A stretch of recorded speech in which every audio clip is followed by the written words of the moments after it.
Imagine this. Years of hard work, top grades, a groundbreaking research proposal. Finally, you get into your dream U.S. university, MIT, Stanford, Harvard. Your family beams with pride. Your community celebrates. You picture yourself on campus, ready to change the world. Then comes the visa interview. A few questions, a cold denial, no explanation. Suddenly your future vanishes. All that effort, all those dreams, gone in an instant. This isn't rare. For many Chinese students, it's a harsh reality. Their hopes crash against a wall of suspicion and policy, leaving them questioning their worth and the fairness of the system.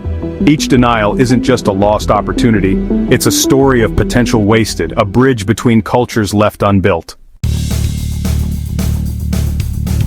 For decades, America was the top destination for ambitious Chinese students, especially those pursuing science, technology, engineering, and math. The promise of world-class education, cutting-edge research, and a pathway to global opportunity drew China's brightest minds across the Pacific. Nearly 370,000 Chinese students filled U.S. campuses in 2019, contributing a staggering $15 billion annually to the American economy. Their presence was felt in classrooms, research labs, and local communities. They brought not just talent, but also diversity and global perspectives, enriching the academic environment. Many hope to learn, innovate, and build bridges between nations. But in 2020, the Trump administration's Proclamation 10043 targeted Chinese graduate students with ties to certain Chinese institutions, casting a shadow over their futures. The Biden administration kept the policy in place, and when Trump returned in 2025, restrictions tightened even further, making it harder for Chinese students to pursue their dreams in the U.S. By 2024, the number of Chinese students in America had dropped by 25%, down to just 277,400. Once bustling campuses began to feel noticeably emptier.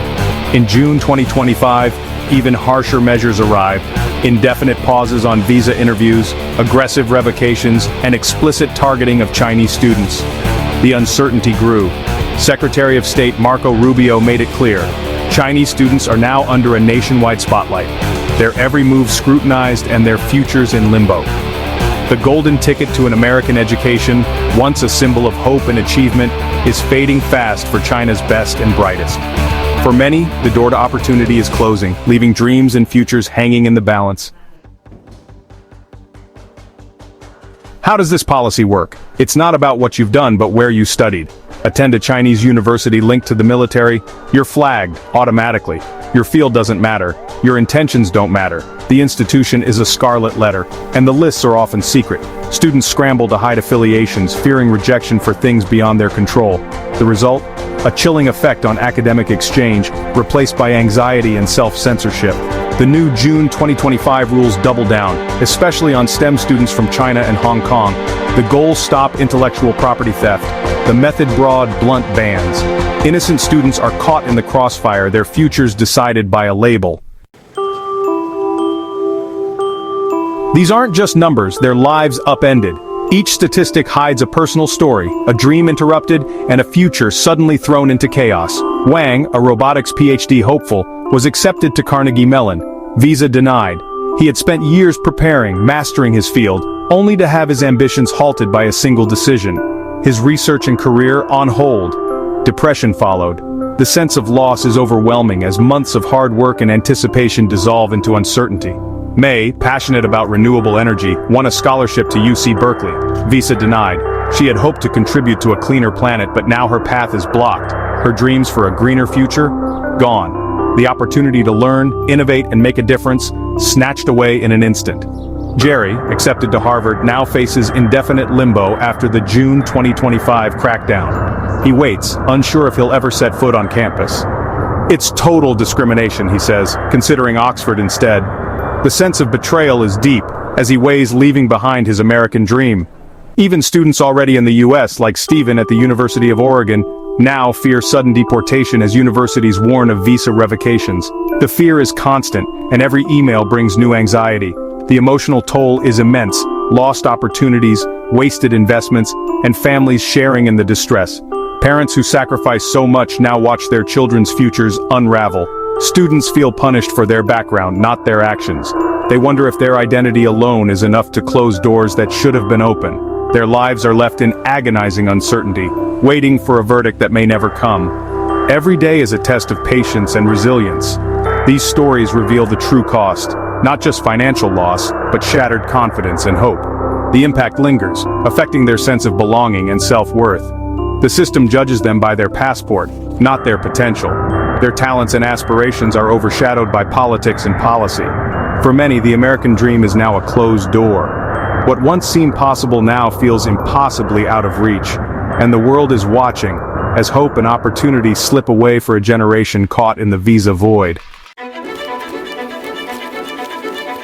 The U.S. government frames its actions as a matter of national security, aimed at protecting sensitive American technology from falling into the hands of China's military-civil fusion strategy. Officials argue that vigilance is necessary to safeguard innovation and prevent intellectual property theft, especially as global competition intensifies. The underlying fear is that international students, particularly those from China, could be used as conduits for espionage or technology transfer, especially in high-stakes STEM fields like engineering, computer science, and biotechnology. The government's solution? Restricting visas for students and researchers linked to certain Chinese institutions, especially those with alleged ties to the Chinese military or government. Recent bans and heightened scrutiny are justified by citing overstay rates and a lack of cooperation from Chinese authorities on deportations, adding more layers to the already complex security argument. But critics say this approach amounts to racial profiling, treating all Chinese students as potential spies regardless of their backgrounds or intentions. Civil rights groups and academics argue that these policies cross the line into discrimination, undermining the values of fairness and equal opportunity that American universities claim to uphold. For students who are denied entry or have their visas revoked, there's little recourse or transparency, amplifying the sense of injustice and leaving many in limbo, their academic and professional futures suddenly uncertain. Organizations like Oxfam and NAFSA warn that these sweeping bans not only harm individual students but also damage the U.S. economy, weaken research collaboration, and erode America's global standing as a destination for talent. The real issue, critics say, is a sledgehammer approach to a problem that requires a scalpel. Broad restrictions where targeted, evidence-based measures are needed. In the end, thousands of aspiring students are penalized for the suspected actions of a few, raising difficult questions about security, fairness, and the future of international education in America. The fallout is global. Chinese students are looking elsewhere: UK, Canada, Australia, Singapore. These countries welcome the talent the US is turning away. For American universities, the loss is more than financial. Fewer international students mean less diversity, fewer research breakthroughs, and shrinking budgets. The US risks losing its edge as the world's innovation hub. Dennis Simon warns, barring Chinese students will strangle the talent pipeline and hurt US competitiveness. When you close doors to talent, you close doors to future breakthroughs and global influence. Are these bans protecting security or sacrificing America's future for short-term fears? Food for thought.